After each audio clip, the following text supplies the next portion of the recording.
What's up, everybody? For those of you who are coming back to watch this over again, I'm Jacob with Very Good Knife Company, and today we've got some knives to sharpen.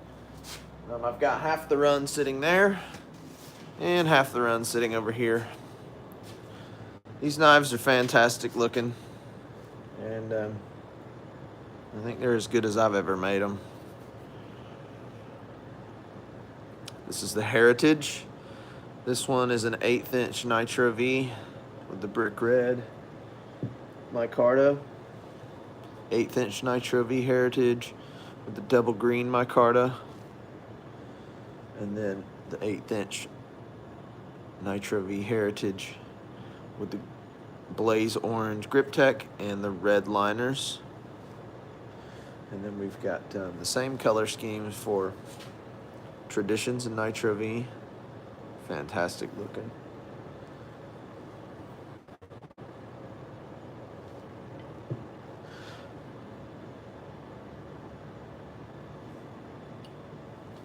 And then we've got 5/32 Heritage.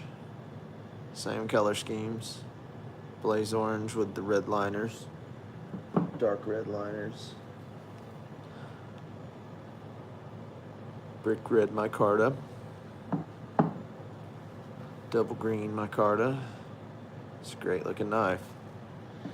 And then I've got 3 ADCRV2 1/8 inch Heritage.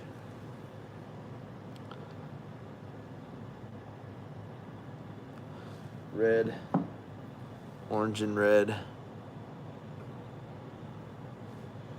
and double green. Just one of each of those. So I've got everything ready to go. Brand new 400 grit belt on. We're just gonna go ahead and get sharpening.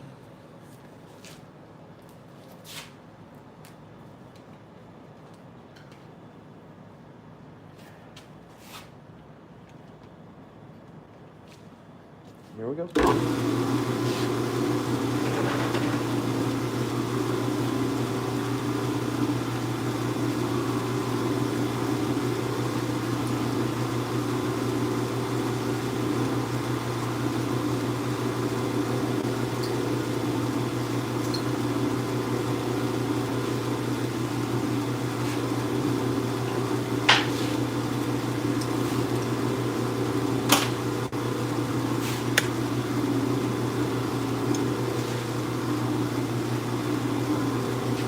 Thank you, Hamish.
One.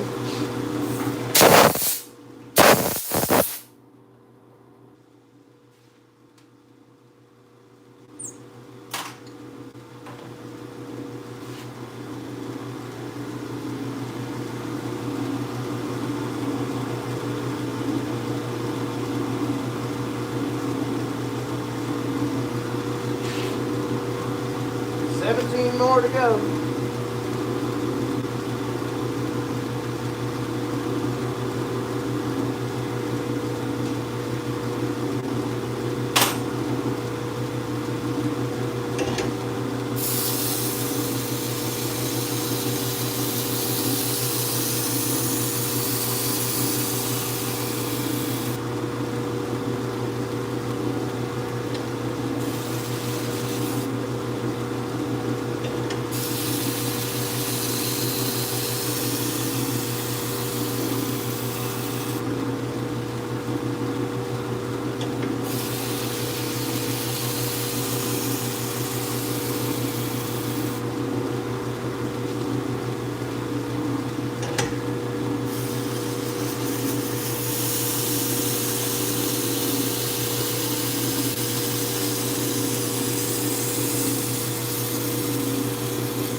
beauty of the ledge.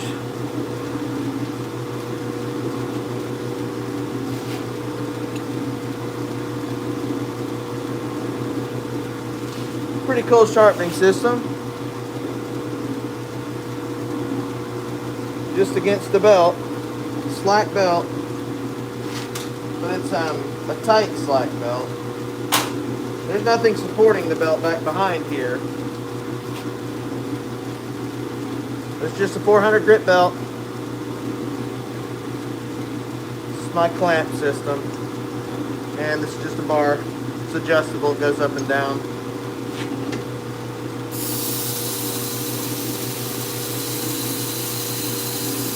And we're running at a really slow speed.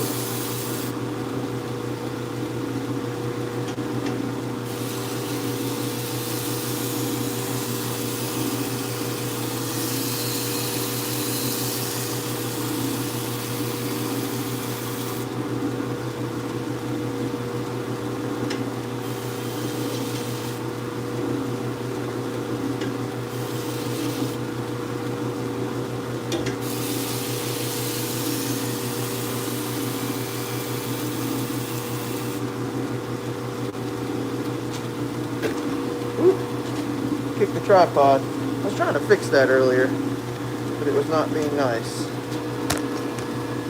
There we go. Move that other leg in. Should help. Alright.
before.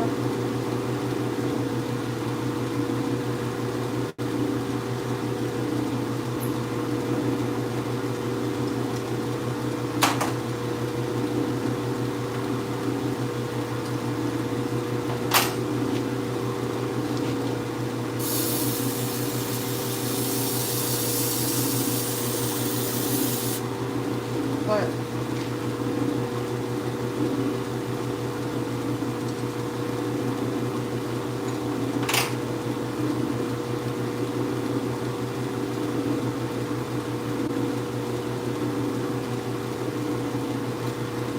Damn, clamp.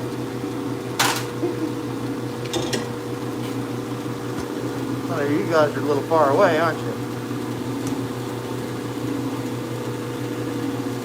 Right there, good?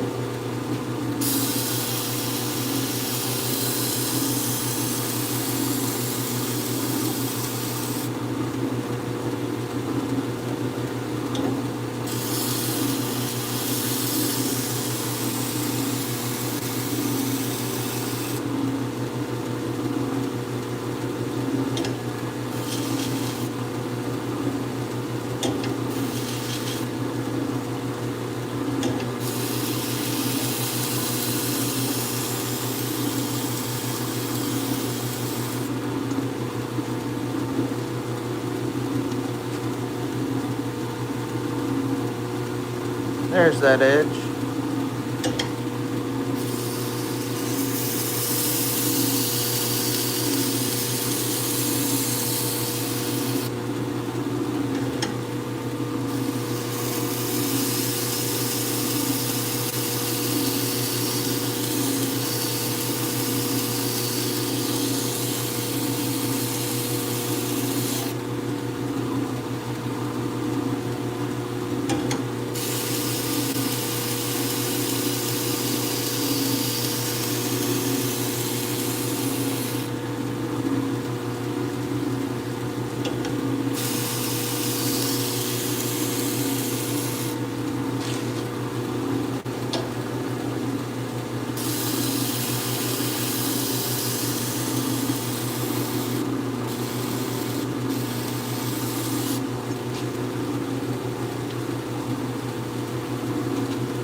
Yes, sir.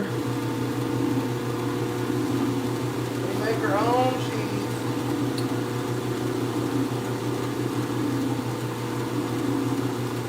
Later on today, I'll show you guys how I make sheath. Once I get done with sharpening everything, and then get into the other room to do the lasering, I'll fire up the oven and we'll start some sheath. Gotta get through sharpening first, though.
looking real nice.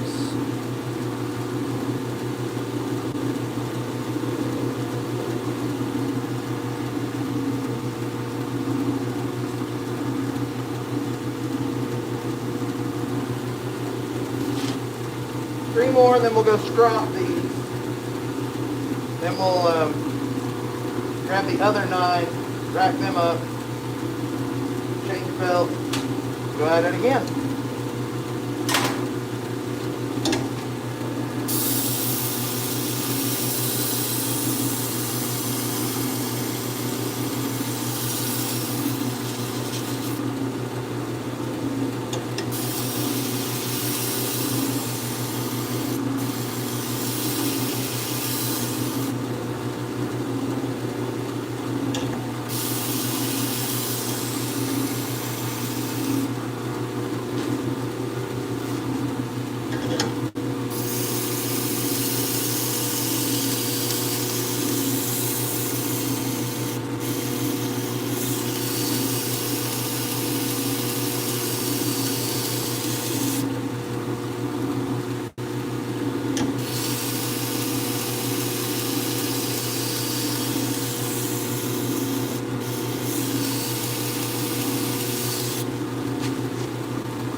As long as I keep it moving and we're going at a really low speed, we're really not going fast at all.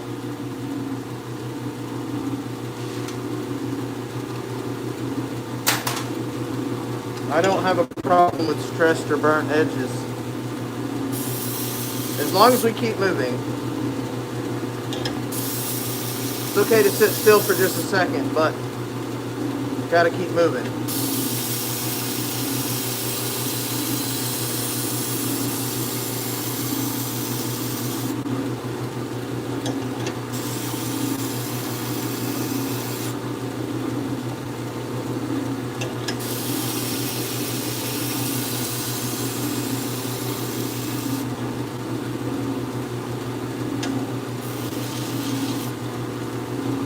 And of course it's cooling off as I'm looking at it.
One more.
Alright.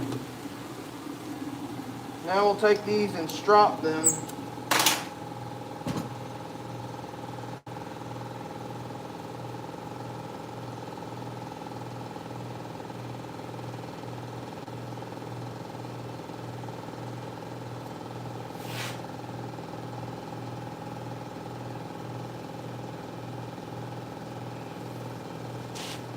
Let's go see how sharp we get them.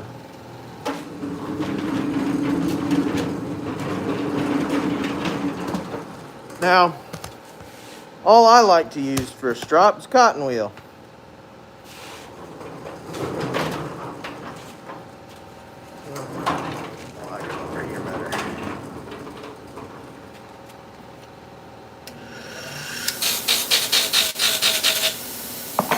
Rake it real good.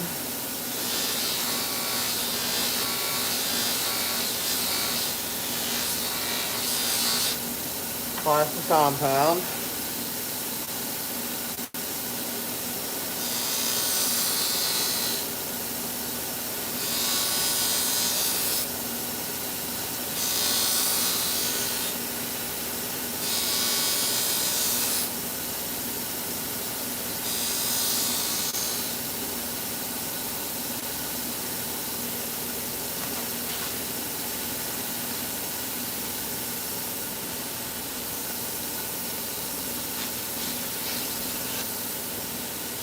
How's that?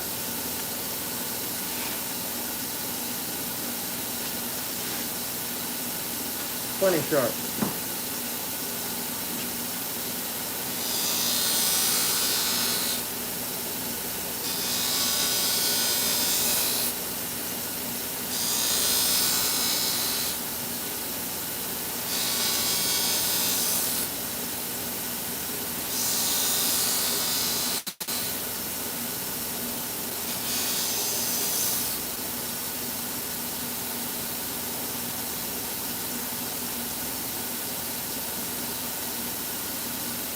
For the most part, that's what I like to do, is just kind of run them down my fingernail. That's where I'm feeling for burrs. That or my little calloused skin there. Tip of my finger.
One more.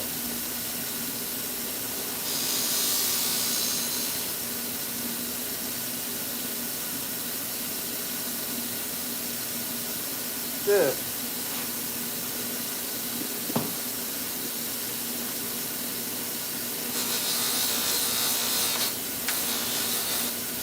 Time for a new bar, compound.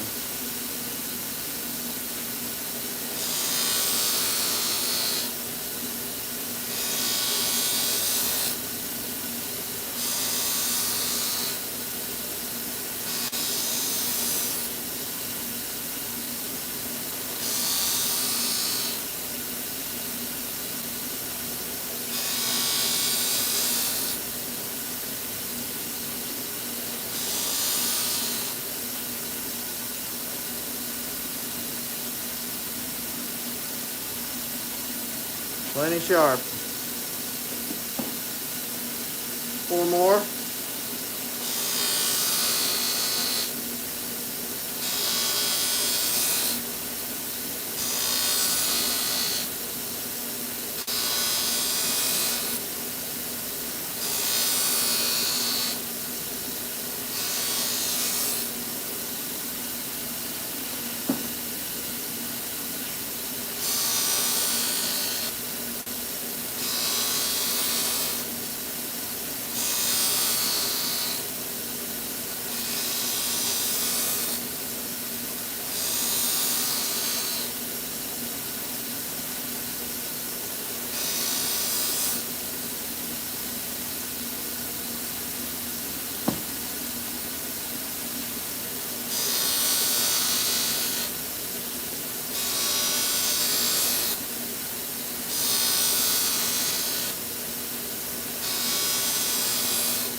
That's the 80 CRV2 there. Super sharp, huh? One more.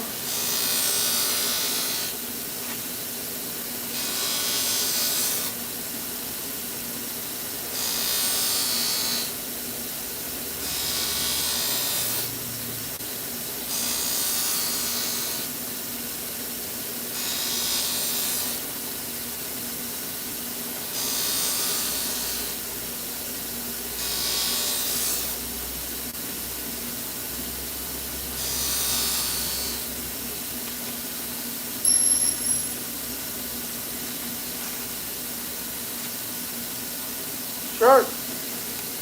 All right. Now, go put them back on the bench, swap them out with the other 9 that I have sitting over here.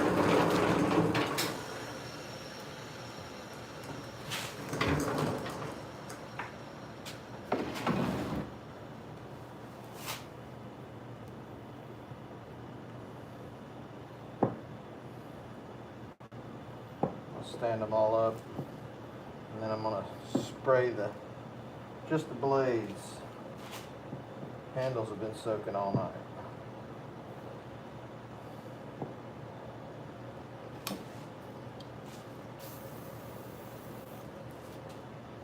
I don't want to get these wet, so I'm going to set them off over here.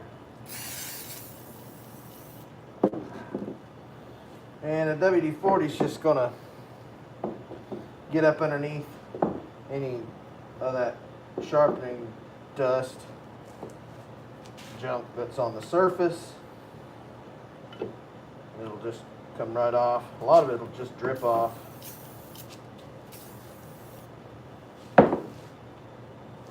We've got another 9 to sharpen. We've got the Traditions, and we've got the other 3 1/8" Heritage. Those 3 are in Nitro V. Let's go to the grinder.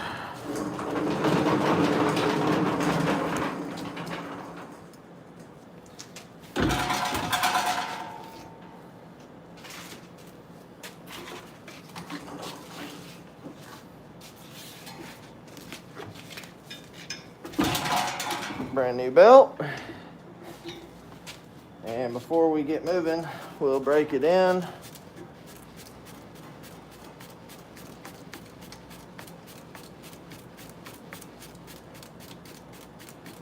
Hear that little crunch?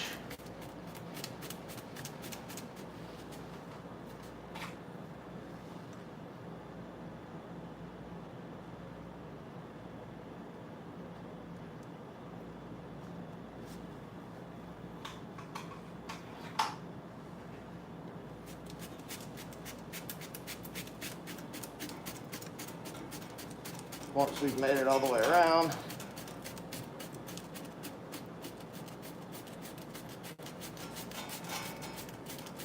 that crunch kind of goes away.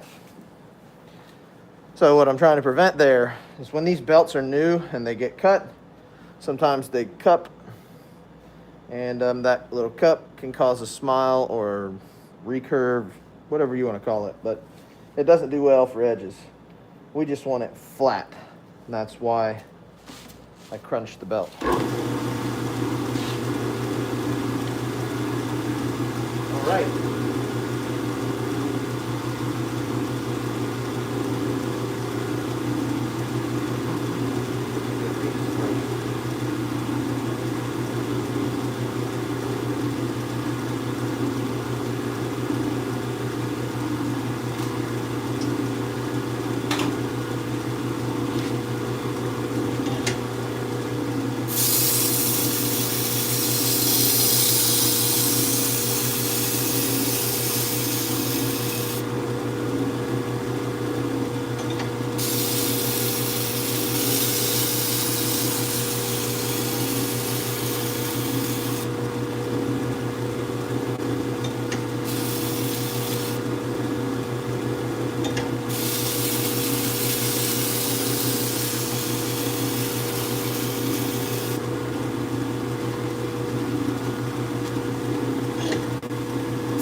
One.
That's all of the heritage.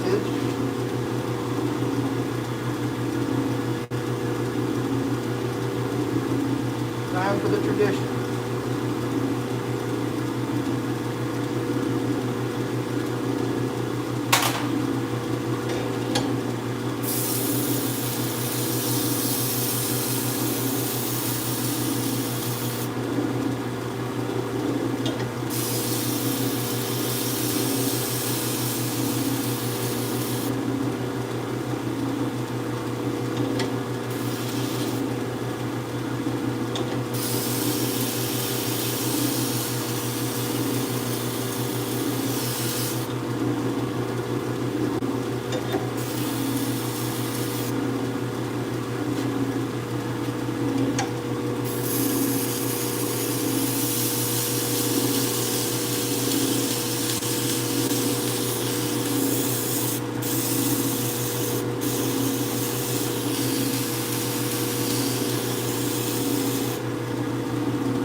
Nice little edge on that hollow grind.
Four to go.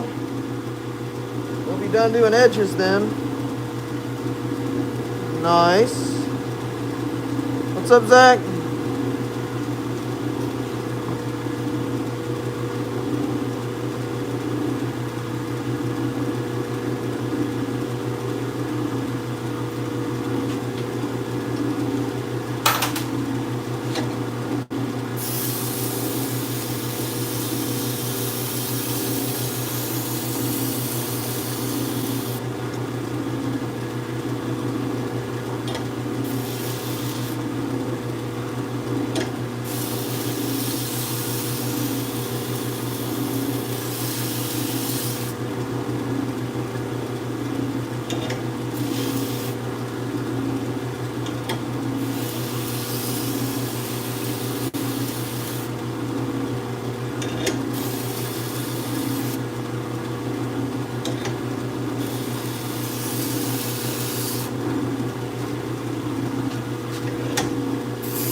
3 to go.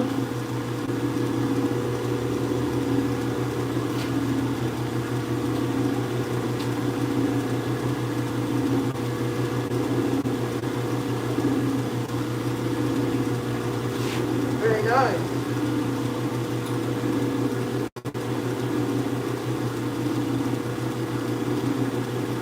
The community loves you for it, man.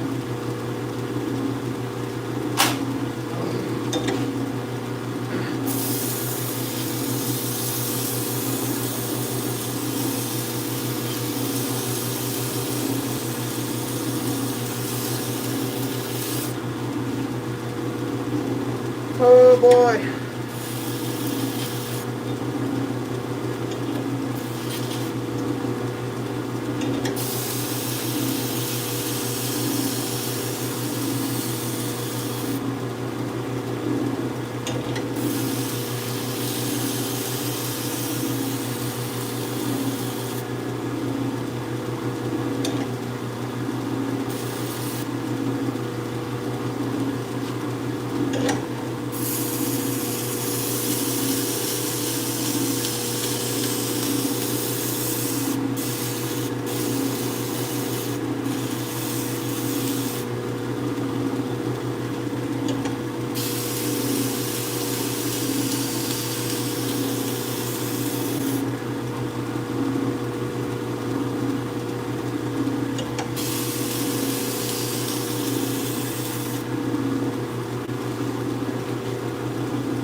One more.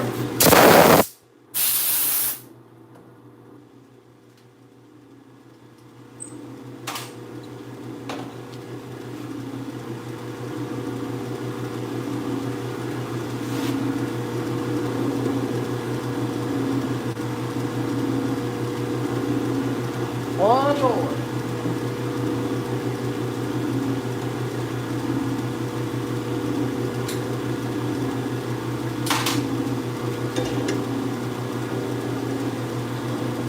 Hey guys, if you like this kind of content, sharpening knives, making knives, talking about knives, do me a favor, hit that like button. It really helps the channel grow. I would really appreciate it.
That'll do it.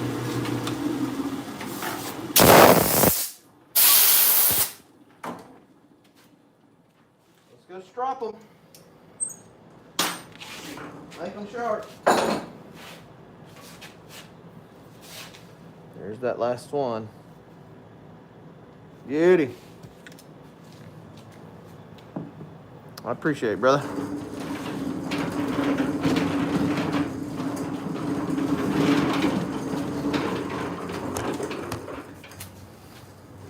Stropping time.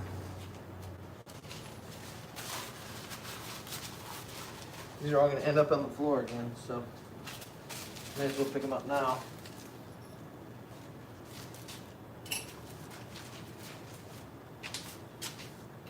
Grab me a new one though. Set it over here.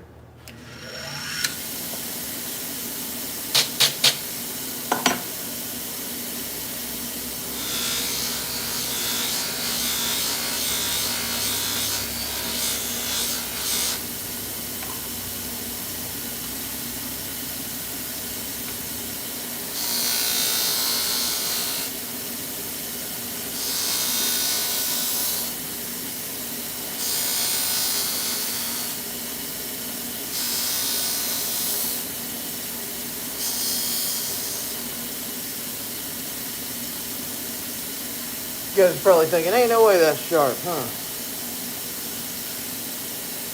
Yeah. Ain't no way.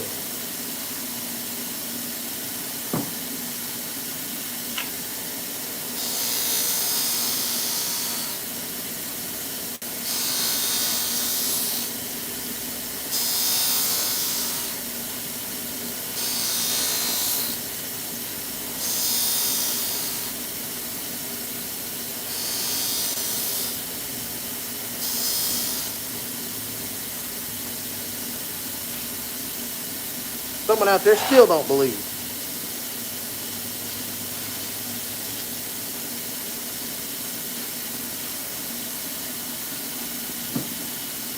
Scary sharp.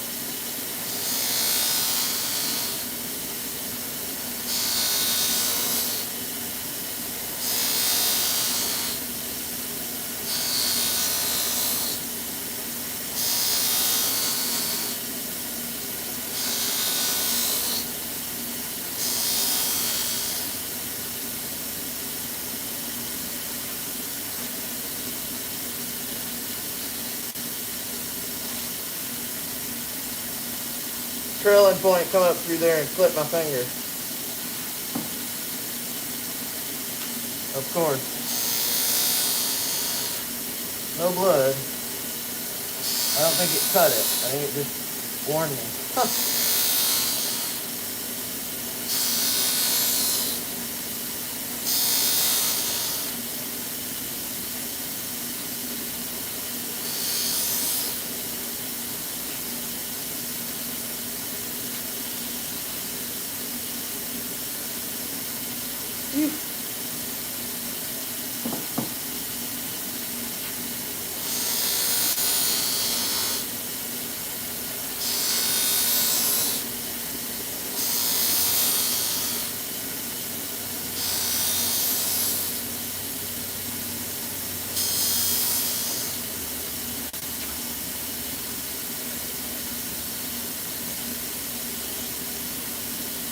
A little more.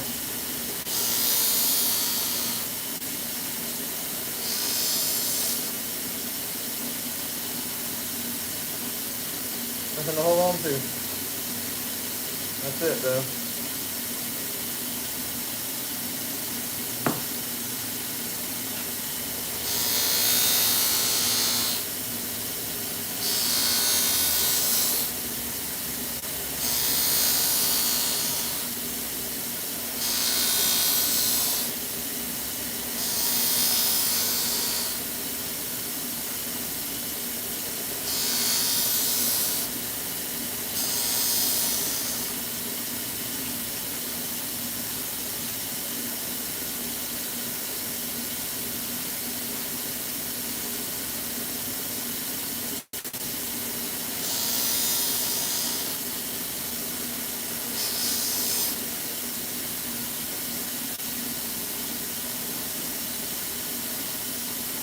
That's it.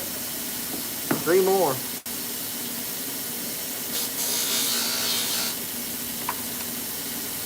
Three more.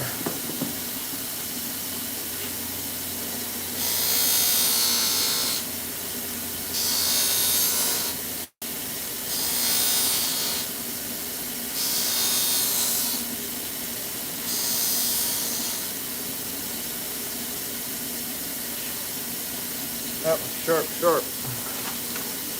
They're all sharp, sharp. Sometimes you get one that is just a laser beam. Just a pristine.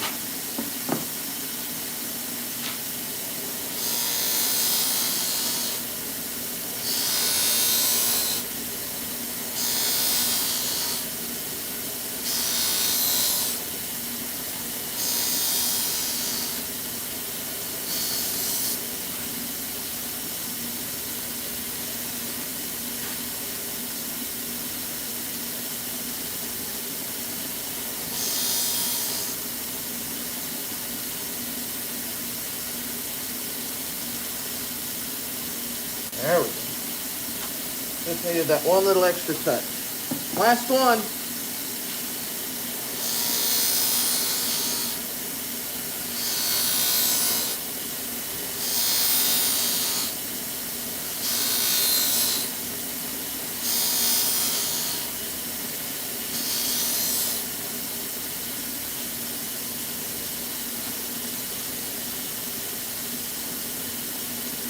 That's it.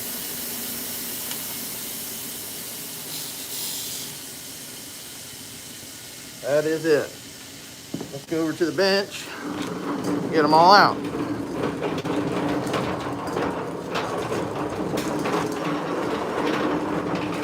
Okay. We don't need you anymore.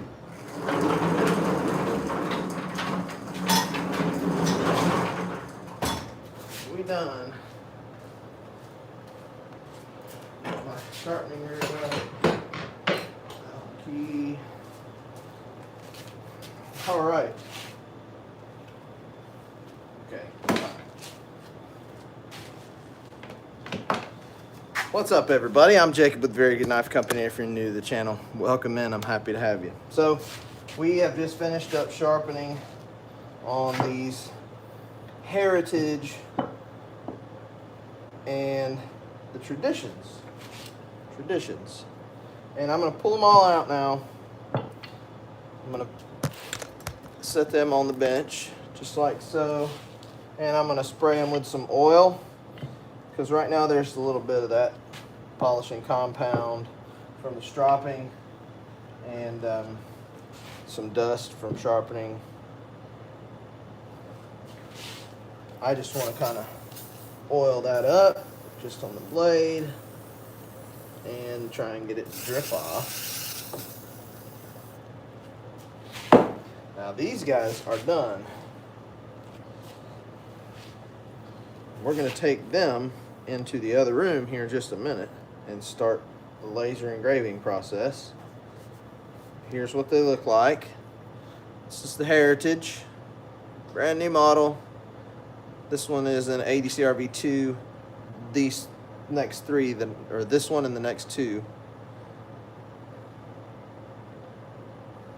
are ADCRV2. Got one in red, one in that double green, that beautiful double green, and the last one in ADCRV2 is that orange Grip Tech with the dark red liners. Pretty sweet stuff. And then I've got another 6 Heritage here. Now these are all in Nitro V, and they are in 5/32 Nitro V, so a little thicker. I did do some 1/8" Nitro V. These ones right here are an 1/8" Nitro V. But only 3 of them, and there's one of each of those color schemes. Colors. Same color scheme as everything else.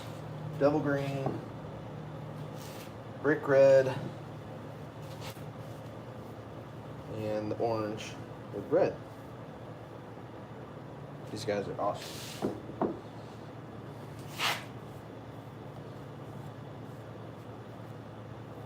See, even though there's a little buff and compound on them, just black on there, it's just a little tiny streak of black.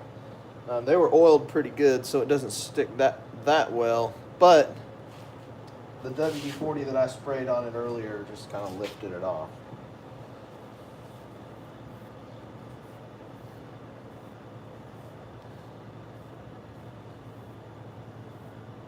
Now they're nice and clean. This is pretty much the final cleaning for these. Once they are laser engraved, they're finished knives. They're finished knives now, they just need to be marked.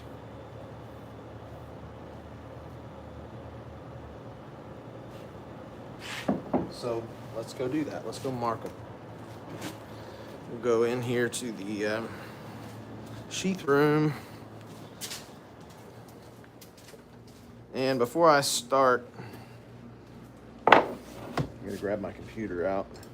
Before I start, I'm gonna go turn this oven on, get started preheating so we can do some Kydex. Grab my computer.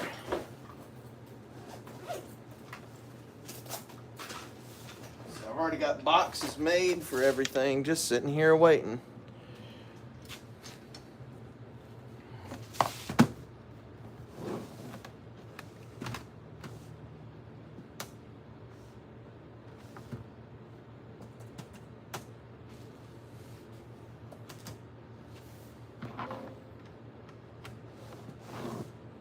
All right, so I use Lightburn for my program, and I use a Com Marker B4 20-watt laser, fiber laser, to do the engraving.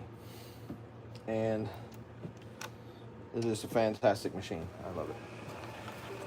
It has paid for itself several times over.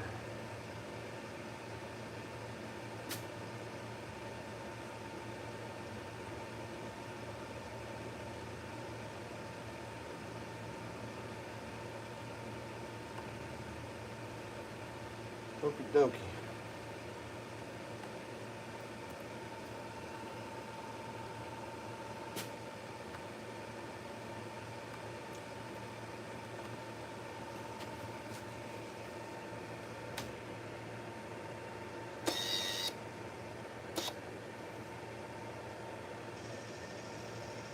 Get our focal point in.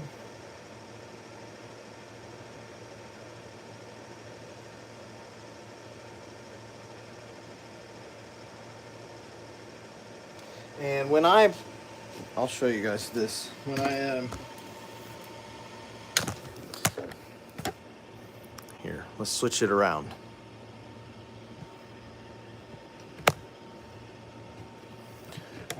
When I start this, the laser actually frames up my logo, my image. It's kind of hard to see. Put some shade on it. There you go. And, well, now I moved it. And I just line it up where I want it and send it.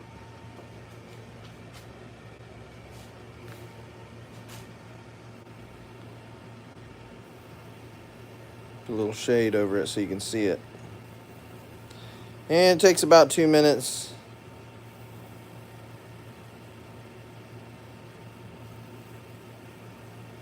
Yeah, dude, I freaking hate it. I don't find joy in it. I hate the masks. I really do. They put blisters on my nose. No joke. After all week of a mask, my nose will start blistering right here. Man, I absolutely hate them.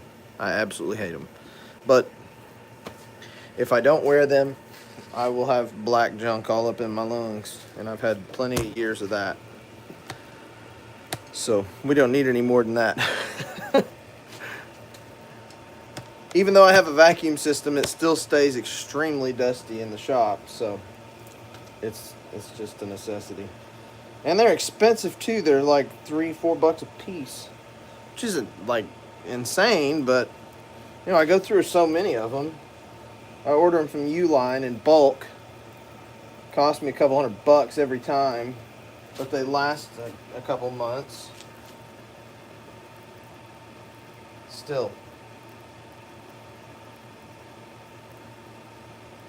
I don't like the masks.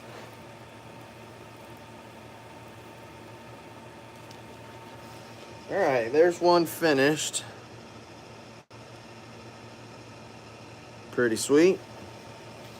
The only thing left to etch on these is the other side, which on these ones it'll say Heritage ADCRV2. Just for these three. And I'm going to do these three first. That way there's no confusion. There's no worrying about if I got it right. These are the three that I set aside. They are in ADCRV2. There's a little dimple up underneath the handle.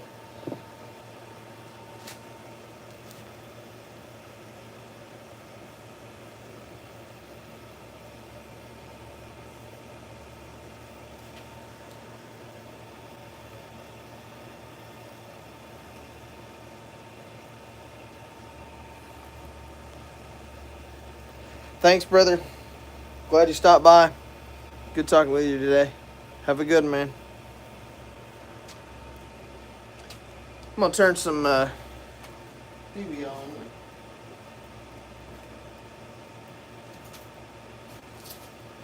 Well, since we're making some hunting knives, why don't we turn some hunting show on? I don't know if Remy decided to come with Mom today or not.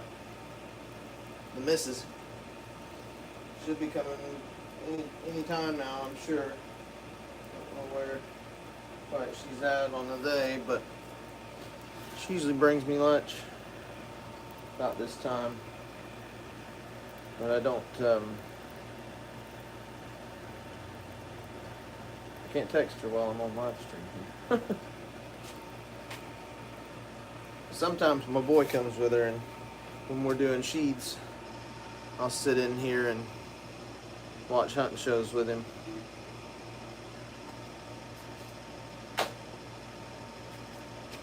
There's another one. Beauty! These things are so nice.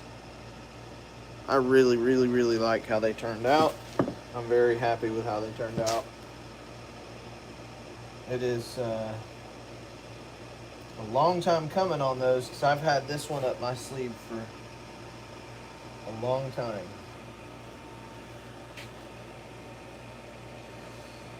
We're engraving.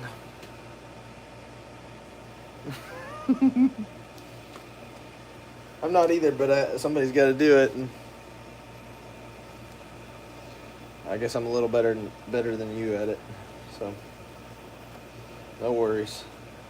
I'll do some work on it. Our website is, well, we're counting down the days until it just gets shut down, because Wix changed or did an update, and pretty much everything on our website is unsupported. The boxes, all the features, all the little things, pretty much the entire website is just got to be redone. And they pissed me off, so I'm moving somewhere else. What's up, Chuck? How's it going, bud? I use a com marker. Here's the here. Let me show you. I use a com marker B4. The model is the B4, and it is a 20-watt fiber laser. 20-watt fiber laser. They're about $1,800. If you're using it a good bit, they're totally worth it. I came from doing electrochemical etching on everything, which is the biggest pain in the ass. There we go. But the biggest thing was the time. I really do have to sit here and baby it and tend to it. but it's not that bad when you consider I can walk away. I can go and do some sheaths while this is going. It takes about 2 minutes. Once that oven gets to temperature, we'll start molding sheaths. I've got, well, I gotta get my patterns out. Hell, I'll show you guys how that goes. Somebody asked earlier. So, I just use my old oven here and have a cookie sheet in there. And I have a big old box of patterns that I've made for each one of my models, and right now I have to find the tradition model. There's the tradition. That one's got black on one side and that on the other. So if you're going to use it on leather, you're going to want like a CO2 laser, or I want to say a diode laser. Is it diode laser? I know that fiber lasers have a hard time with organic material. At least I've had a pretty hard time with it, and I haven't found any information on how to curb that. It will do leather, but it doesn't mark it quite the same way as like a CO2 or a diode laser. And those are actually, well, CO2 lasers are a little can be a little pricey, but diode lasers are really cheap. And finished, so I'm gonna go swap it out. So this one I did do some leather with, and I already threw them away. They were in here. I just threw them away the other day ago, but they were samples that I was just trying to figure out whether or not it would actually do the leather. And it'll cut it, but I can't get it to turn like the right color to mark it. I was able to get some cutting done. It'll go right through it, but marking it was the problem for me. So it all just depends. You'll have to do some more research on that, because I'm not quite an expert on the lasers. I have got mine figured out, but I am still learning the lasers. This pattern has got all kinds of rust on it, which doesn't surprise me. But I'm just going to wire wheel all that off. That oven just beeped, so it's time to go to work on Kydex.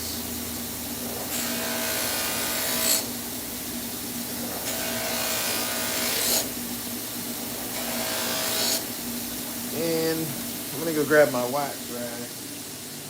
For whatever reason, it's over here on bench, and not in there by the laser where it's supposed to be. But I'm going to put some wax on this. Maybe it won't rust next time. I have a bad habit of, I'll pull a mold out, I'll pull one of my molds out, and it'll be rusty like that. And I'll go wire wheel it, do what I need to do with it, and then forget to put oil on it. Thanks, bud. Thanks for stopping by. You're done. You're done. All right. This one's done, so I gotta change it out. There she is.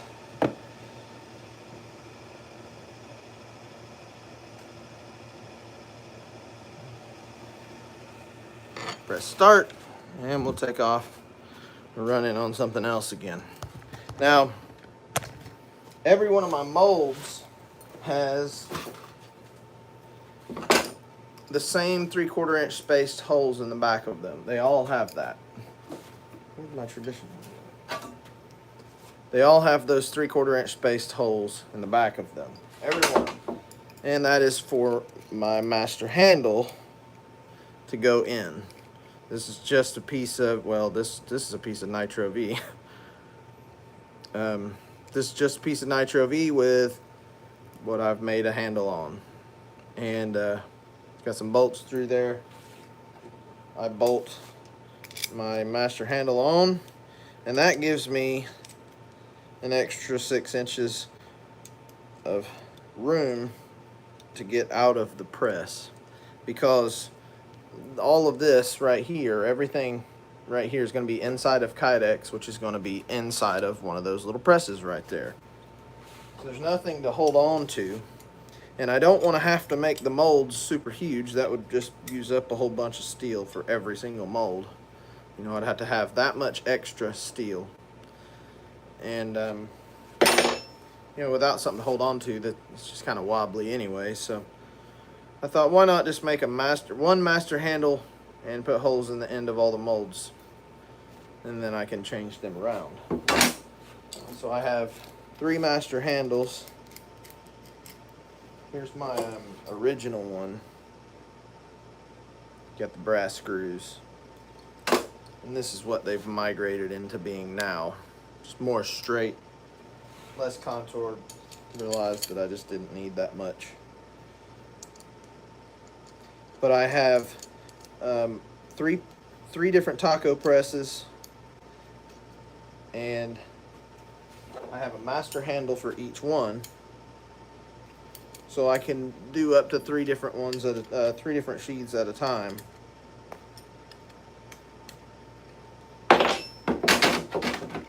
There we have it. So I can run through these. See you later. Stupid idea for a human. So I can run through these pretty quick doing 2 at a time. And that's nice.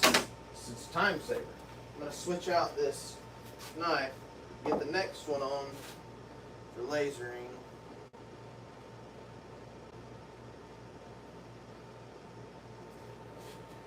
Alright. So we'll grab us a couple pieces of Kydex, and it's a 6-inch by 7-inch piece it takes for these particular models. Just throw them in there on the cookie sheet. They're right there. And I have a little piece of stainless, like a low grade stainless, that I use to pick them up. It's just ground down to a point right there so I can get up underneath them and scoop them up. Now, for presses, I usually only just use 2 at a time, unless I have a whole bunch of different stuff going, which I do my best not to do, because that just stresses me out. One of these clamps is a piece of junk. This one right here. So I never use this clamp for anything more than just to start the clamping.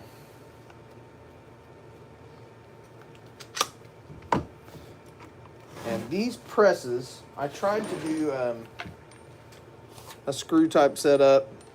It works, but I like the clamps better. Now, I originally tried to do that so the missus could help me, because her hands she just doesn't have the hand strength to clamp it down. Of course, we were using a different clamp at the time. These clamps are twice as strong for half the power needed. Switch this laser in out.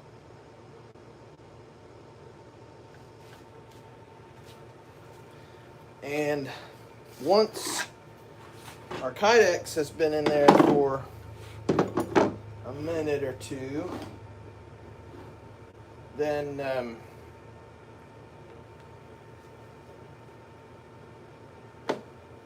we'll pull it out. It's not quite there yet. We'll pull it out and we'll slide her down in here, clamp it all shut, and it'll mold. This workshop is, let's see, I think it's like 38 by 50. That's how big this building is, but I don't use the back room which takes up a good bit of the shop. I only use about a quarter of the back room right now. This room's pretty good size. This is the sheath room. And then the main room is the biggest.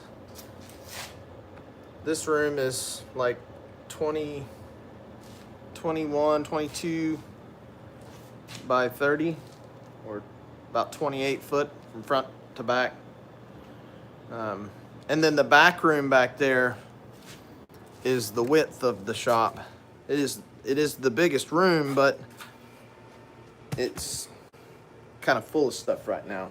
So I have my sandblaster back there, and the Cerakoting tent. I don't know why I put that there. I'm gonna do some molding for you guys right quick while I'm yapping. There's a few things back there. The Cerakote bench and the vacuum system's back there. Also,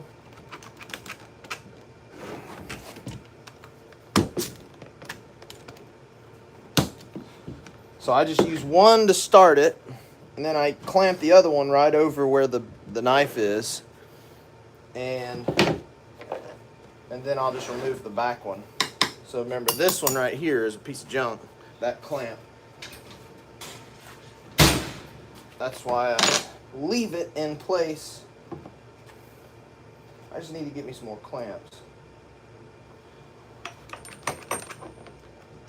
But when you get it clamped down, if I let go, it'll just come undone. It won't stay.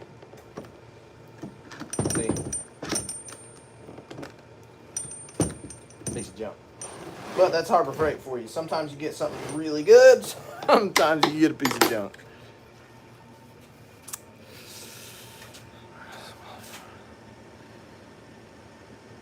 There you go.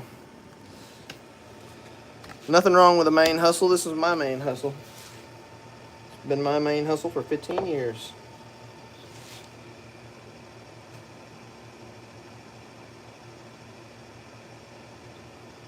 You can turn it into that. Just takes a lot of dedication, that's all.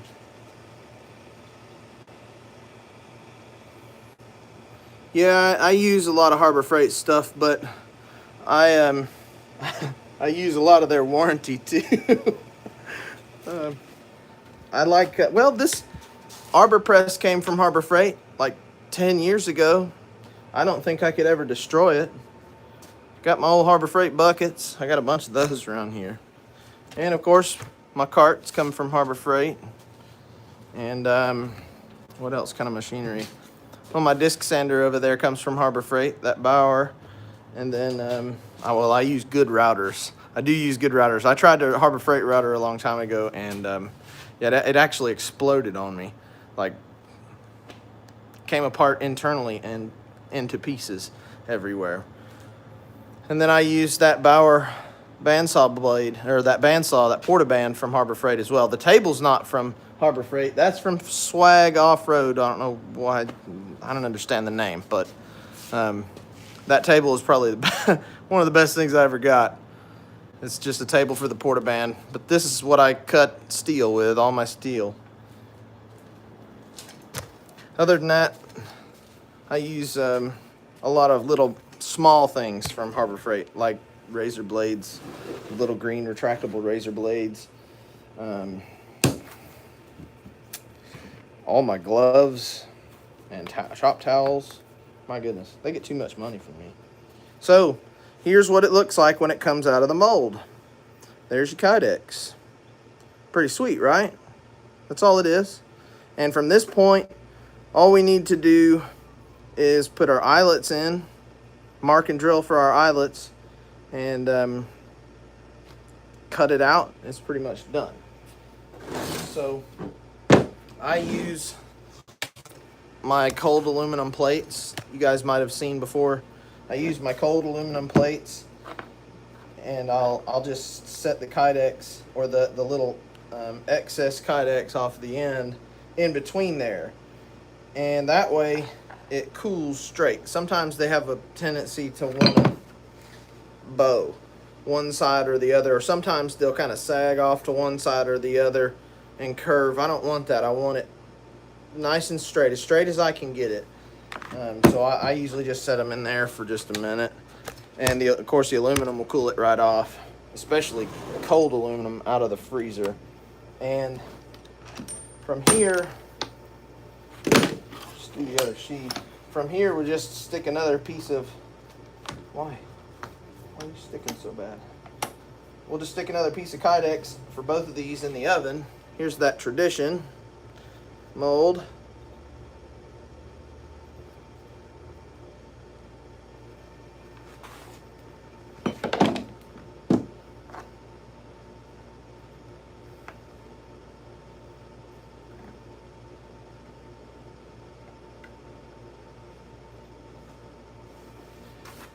All right, I've got these 9 over here finished for one side. Now I gotta do the other side, and I'm gonna start with the 80 CRV2 ones because I'm more afraid to get these confused than anything.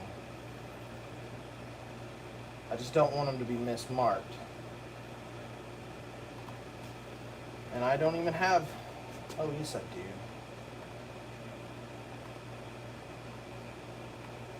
Maybe I don't. I don't think I've made myself a file for the Heritage 80 CRV2, so we're going to do that now.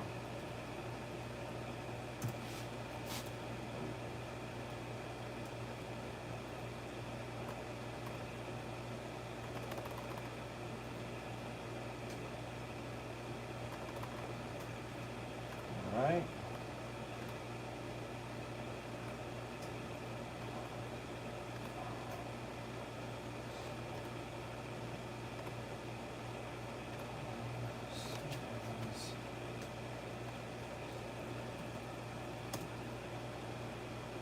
All right, now we're set up.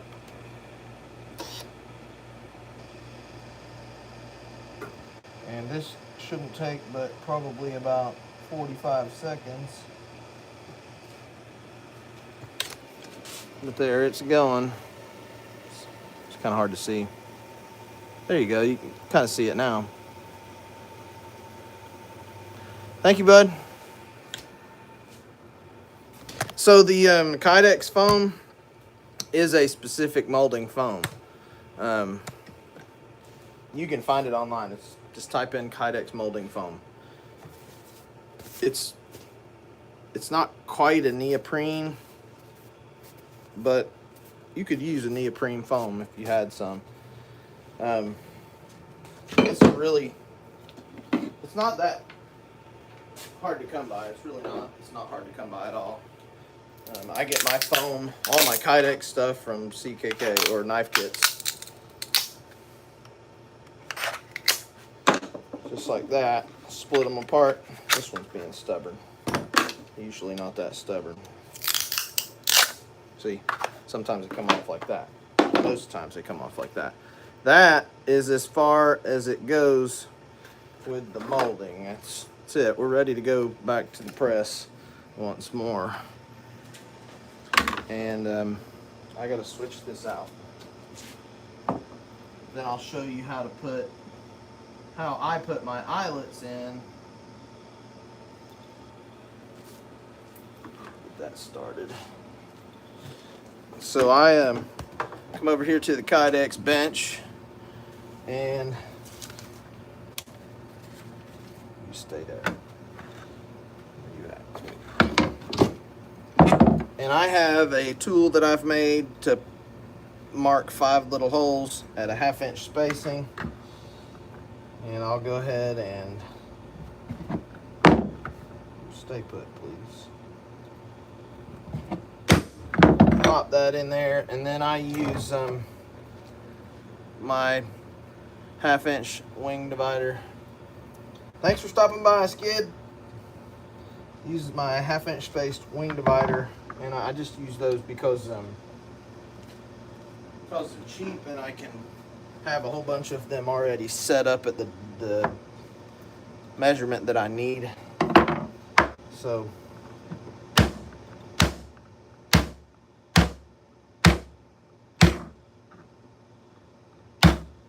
just like that.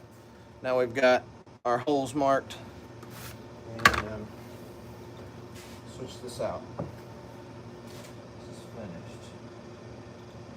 These go pretty quick. So here's a finished knife. This knife is all the way done. There's nothing else to do to it, except for put it in a sheath. What's up, bud? How's it going? Out for delivery. That's an exciting day. So there we go. If it would focus ever. There it is. Heritage ADC RV2. I don't know why it's backwards. Everything on live stream is backwards. Just by the way, everything. The whole shop is backwards from what you're seeing it. But that's a finished knife right there. All we've got left to do for these is to finish the sheaths and put them in the sheaths and put them in the box and then put them in an envelope and put them in your mailbox. Pretty sweet. That is the ultimate choice for pocket carry to me. Me and the missus argue about it. She thinks it's the Wasp. I can't argue too much with that, but I like the Tradition Junior. I like the Tradition Junior in my pocket. That's what I like in my pocket. She does like the Wasp. Heritage are dropping this week. All the Heritage are dropping this week. This is another new model. Trailing point. Pretty much a skinning knife. And I've got 3 of them in ADC RV2. They just finished up on the laser. No, it's never going to focus. There we go. 3 of them in ADC RV2, and of those 3, one is this Grip Tech orange with the red liners. And what's up, Inner City Pigeon? Wasp guy. Good to hear it. There's nothing wrong with the Wasp. It's so pointy that I continually poke myself with it, just like the trailing point here. I've poked myself with these several times.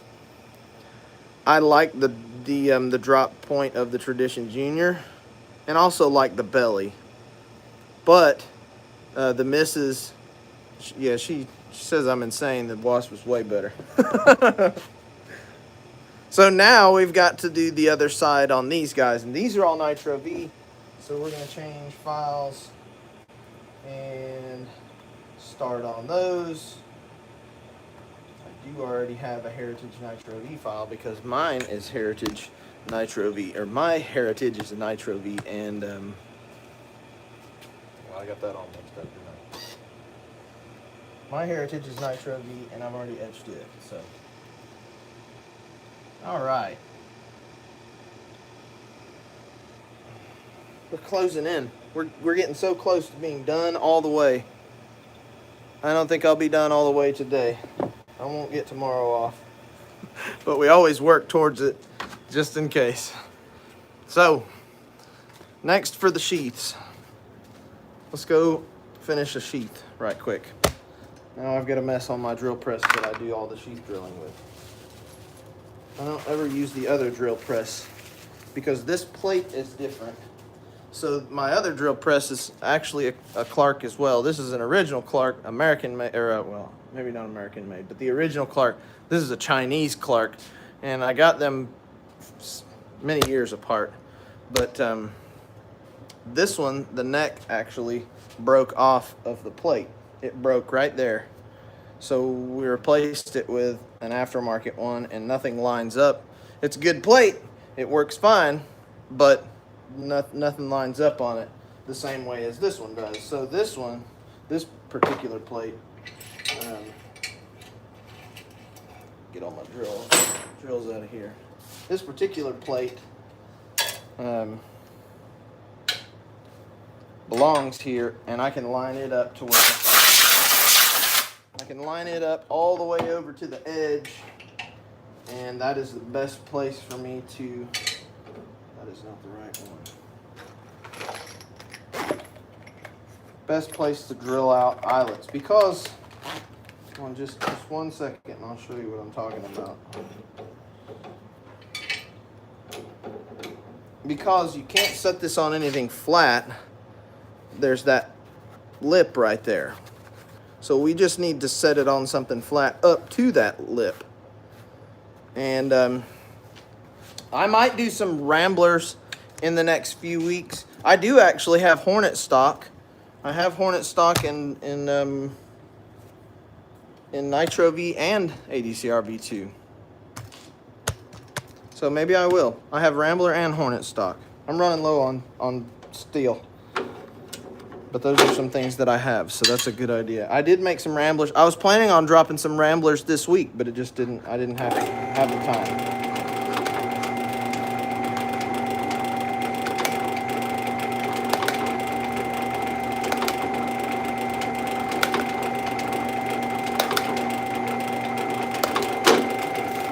There you have it. Drilled. And they're all perfectly 1/2 inch spaced, except for, of course, from here to here. That I don't care about, because we're not putting attachments down by the belly of the blade of the sheath. What's up, Jeff? Good afternoon, bud. Good to see you. So now we're just going to put some eyelets in.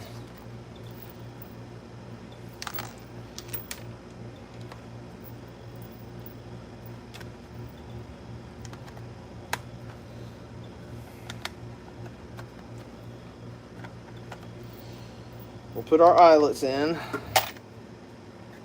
Now they're just kind of sitting in there. They haven't been crimped yet. Now we've got to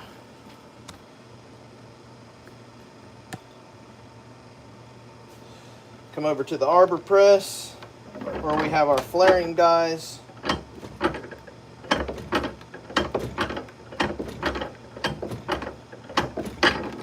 Just like that. Now they're flared, crimped nice and tight. They won't ever go anywhere. In fact, you couldn't get them out if you wanted without ruining the sheath. Ask me how I know.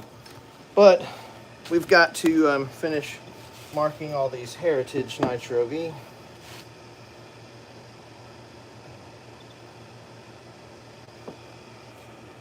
And once these next 5 are done, all we got left to do is mark all the traditions. And thanks, Bang. I appreciate it. I'm Maya Hernandez. How's it going? Good to see y'all. So, if you guys are new in here and you like this kind of content, talking about knives, looking at knives, watching me make knives, which I do most of the time, but it's late in the week and now the run is all wrapped up. If you like all that kind of stuff, do me a favor, hit the thumbs up button. That tells me at the least that you enjoy it. And it really helps the channel out, helps me grow. I really appreciate it. So, if you like it even more than that, hit the subscribe button and the notification bell on the channel. It'll let you know when I go live again, which I do pretty dang often. I'm on here all the time. All the time. In fact, it's been every day this week. And Monday, Tuesday, Wednesday was 2 lives a day. So that was pretty cool. That was pretty cool. We had a lot of people join us this week. These eyelets are 1/4 inch holes.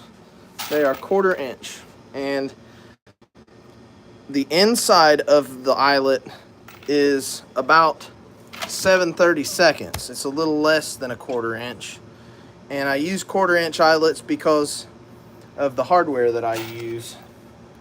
It has to fit that eyelet. I know a lot of people use the little microscopic eyelets or the 3/16 eyelets. I did try those and they look really good, but then you can't fit hardware in them. So then you have to like mill slots into your sheaths, which I don't have a mill. I'm not doing all that anyway. So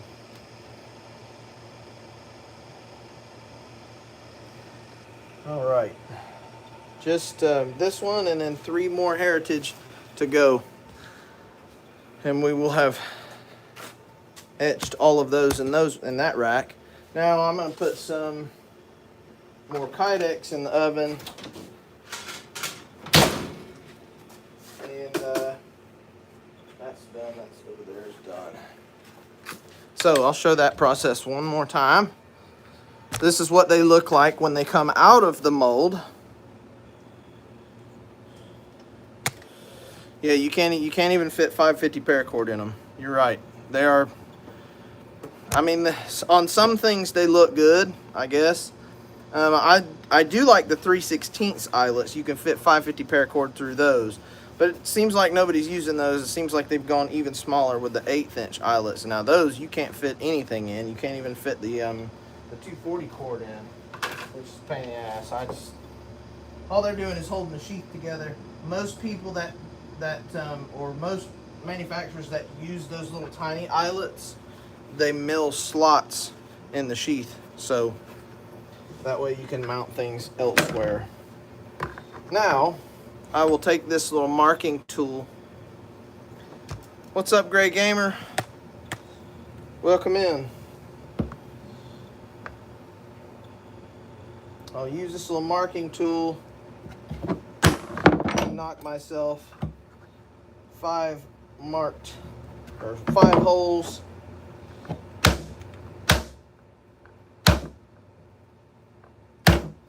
And for that last hole, I just use wing dividers. If you guys been watching the channel a while, you know these are everywhere in the shop, but they're cheap. And I have this one set on a 1/2 inch. It says 0.5 on there. That way I know which one it is. And then I just put one extra little dimple in the sheaths that need one extra eyelet. I don't want too much spacing in the eyelets. Although down here is okay. I don't want too much around this area because sometimes it'll swell and open. Anyway, that's the marking process. Now it's ready to go drill. Before I do that, I'm going to switch this other blade out. We're almost done with these Heritage on this rack. Those all... I got one more after that. So after they're marked, after the sheaths are marked, then we will come over to, what's up, John? Probably been lurking a while, huh? Then we'll come over to the drill press and drill out our holes.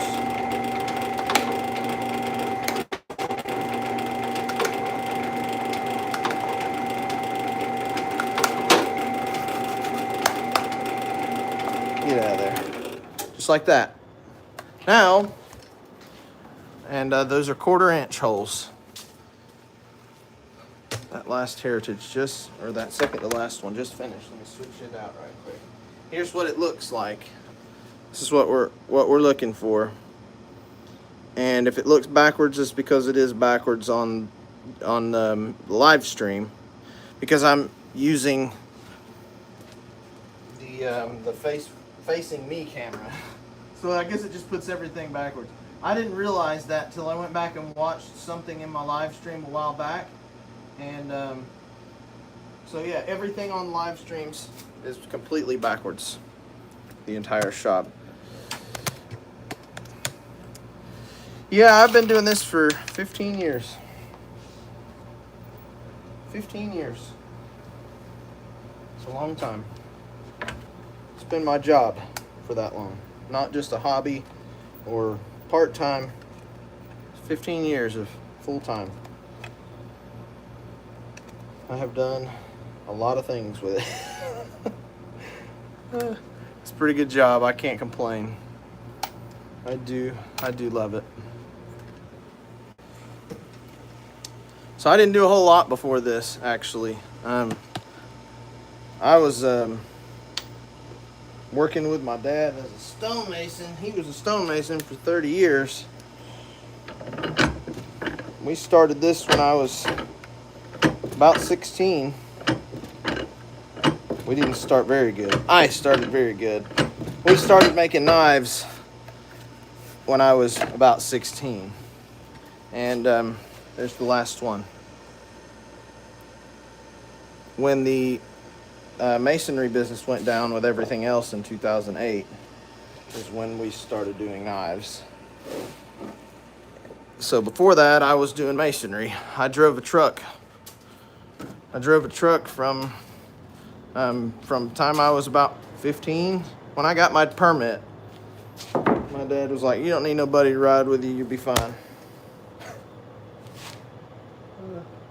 So I drove a dump truck from the time I was 15 until about 17, we were dabbling in knives around that era. And then I need to put my tripod down so I can get all these knives out and onto this towel. I was about to put them in there. I don't know why, but once we started making knives, we couldn't stop. And we already had a big shop at the house, so I went along with it, and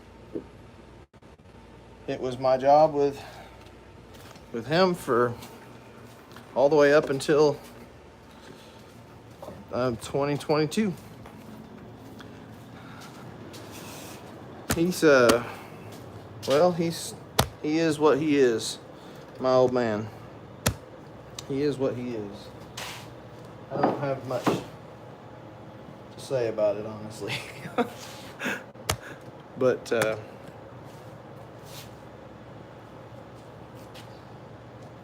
I'm here today, still making knives. I can't get away from it. Try as I might. So now we've got 3 more Heritage, and these 3 are an 1/8 inch Nitro V.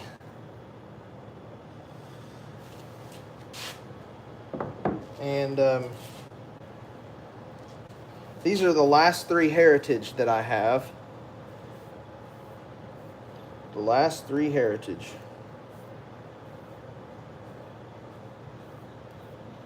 And then the rest of them are Traditions. Traditions and 80 CRV2. They're all in Nitro V. All 5/32 Nitro V. These 1/8 inch Heritage and Nitro V are, I want one. I'm going to make myself one. I am. I've already got that first Heritage. It's in 5/32. It has the orange grip tech with the yellow liners. I'm going to make myself one with orange grip tech and dark green liners. I have to have one. This is one of my favorite.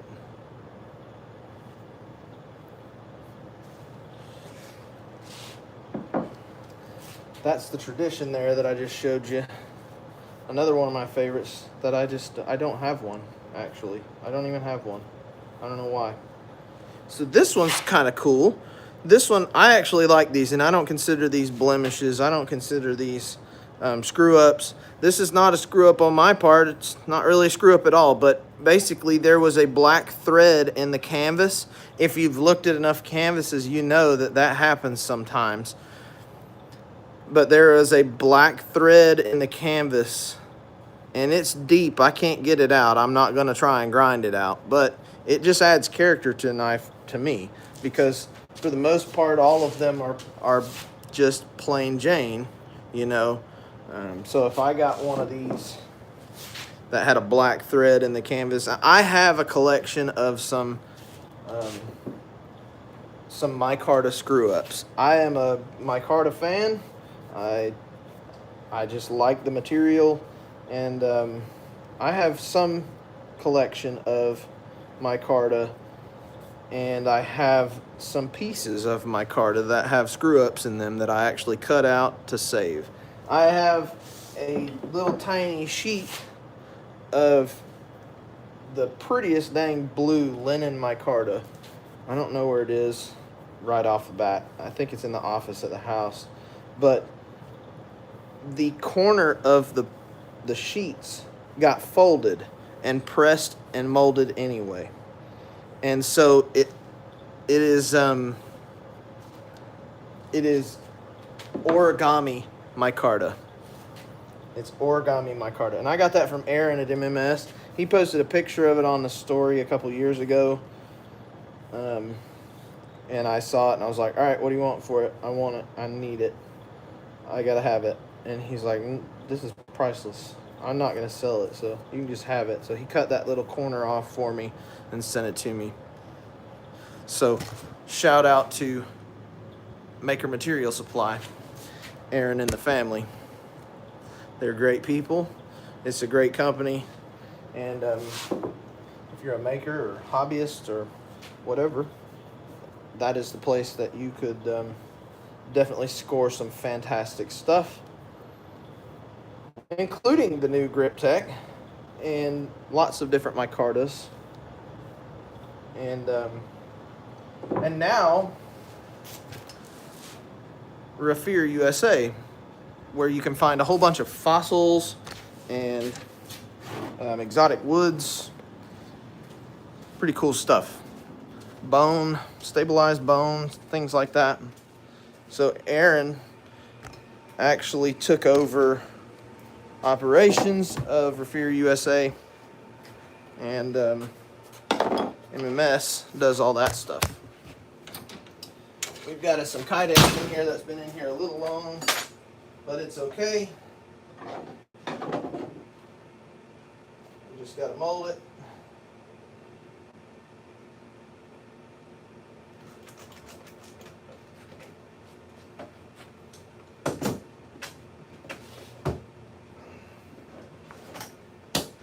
Bring you guys over here so you can see. You guys are like, wait, what's going on? Hot Kydex.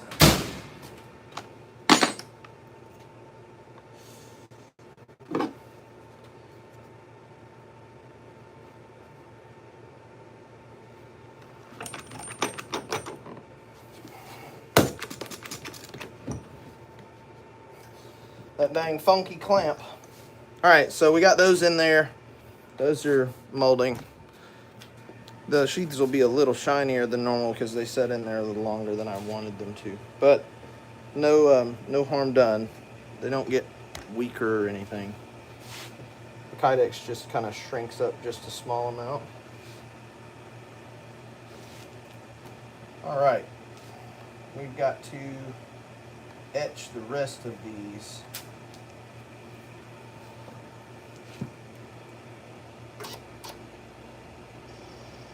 Three more heritage to go, and then the tradition. So the tradition actually started out as a well, the blade was pretty similar, but the handle was completely different. I started doing the tradition back when I was doing bloodline knives in 2015, 16, 17, 18.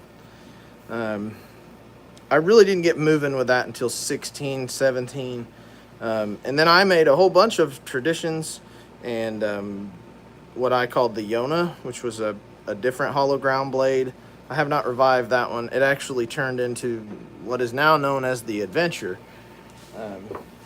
Even though the Yona wasn't even quite close to this. The blade was similar and it was hollow ground. I actually morphed that into what the Adventure is today. But the tradition has always been hollow ground, and there used to not be any finger choil on the tradition. It used to have kind of a slightly curved and straight handle. There was no finger choil, and it actually worked really well, but a lot of people wanted that stop, and I think it looks way better than it ever did back then. But there's something about that Nesmucky drop point-esque blade with the deep hollow grind. This thing is a sliced wizard. It is absolutely a sliced wizard. Even though it's got that 5/32 blade stock. Look at that.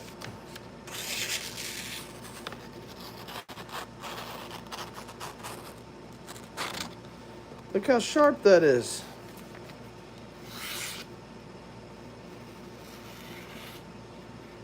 See how fine of a little curl we can get.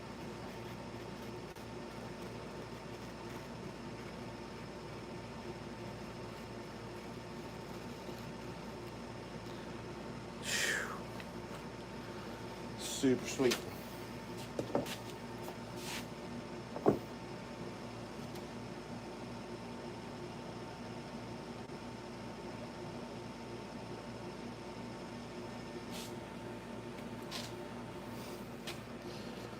This knife, cat metal. What is cat metal? I'm sorry, I don't mean to insult you. Cat metal. Meow, meow, meow, meow, meow. Meow, meow, meow, meow, meow. That'd be funny, right? Javon would appreciate that.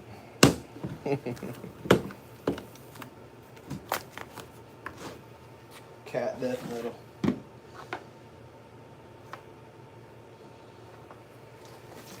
So these sheaths are ready to come on out of the press. When I've done a whole bunch of sheaths in a row, the foam will get warm, the press will get warm, the molds will get hot. I'll have to stick them in the I'll just go stick them in the freezer, honestly. The whole mold, the handle, everything, I'll just go stick it in the freezer and let it cool off.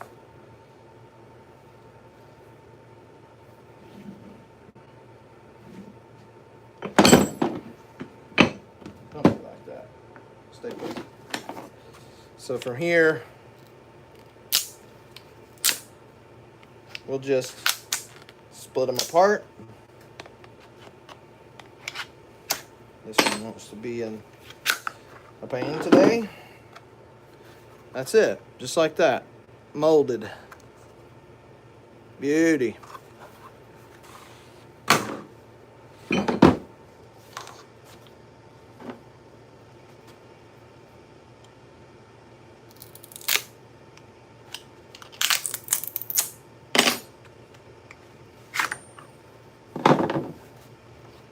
Voila.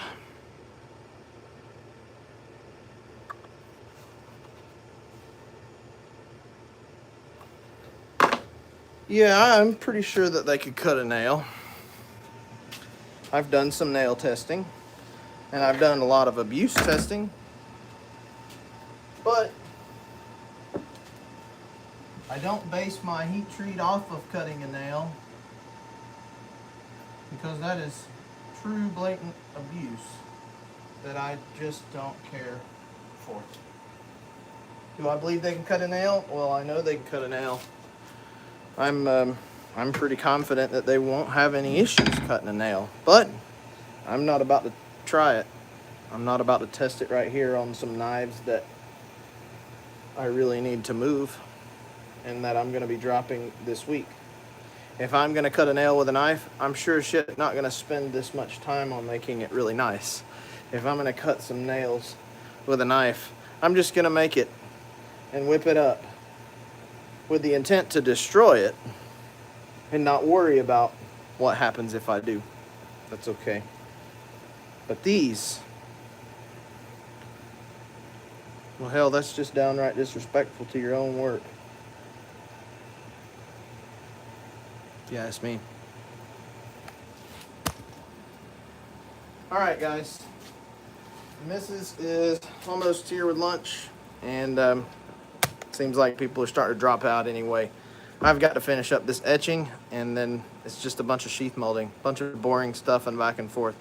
Guys, I appreciate all your support, and I appreciate you joining me for this week's live stream. I'm not sure if I'm going to go live tomorrow or not. I am going to stay late today, and I'm going to attempt to get every single one of these sheets done and get all these knives in boxes and get them gone. So, but tomorrow I will be doing a bunch of blanking and heat treating if I can get to it. So anyway, I appreciate all you guys' support, no matter how big or small. Again, if you're new to the channel and you enjoy this kind of stuff and you have not done so, please hit that thumbs up. It really does help me out. And if you like it even more than that, hit the subscribe button and the notification bell to let you know when I'm going live again. I appreciate all your support, no matter how big or small. Thanks for joining me on today's live stream, and I'll see you